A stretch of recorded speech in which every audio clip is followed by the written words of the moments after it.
Greetings all, my name is Niharika Giri and I'm 13 years old and I'm from the HDFC school Pune. Today I will be talking about the planetarium visit that changed my view on space for a long time to come. This planetarium visit happened about 2 years ago. I still remember all of the wonderful facts I learned that led me into doing a proper deep dive into space. And what I found was certainly interesting. It started with a few space facts here, maybe a YouTube video there, or maybe I'll learn a space joke or two. And it quickly escalated from that point onwards. At this point in time, I could probably tell you about when the sun is estimated to explode and what planets are more likely to have life on them and what planets are likely to not have life on them. At this point, I could probably write an entire book on the topic. I want to learn enough to work in the field of space.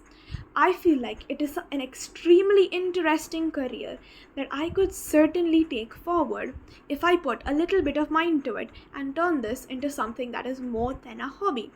Space is something that I feel like it requires deep study into if I really want to be good at it.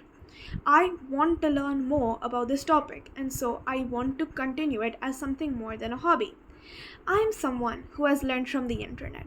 I have browsed YouTube and I have looked at websites talking a lot about space.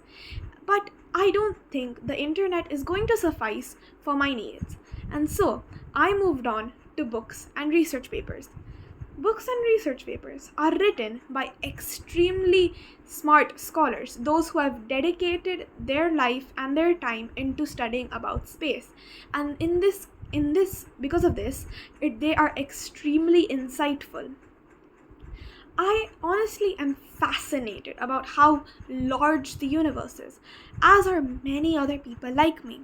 It feels like how much ever you think you know about space, there is always something more to learn. It does not matter whether you think you've watched every single YouTube video on the topic, or whether you've read every single written paper there is. There is never something you don't know. In fact, there is so much about space that one human probably could not contain all of humanity's findings, and we still do not know everything ourselves. Children often tend to have a space phase where they go through something and they start enjoying space a lot more, but it passes and does not stay for very long. So it stayed with me somehow it stayed with me, and it has been going for a few years now, and I believe it will continue in the future. That was all I had to say about space. Thank you for listening to my speech and have a wonderful day ahead. Thank you.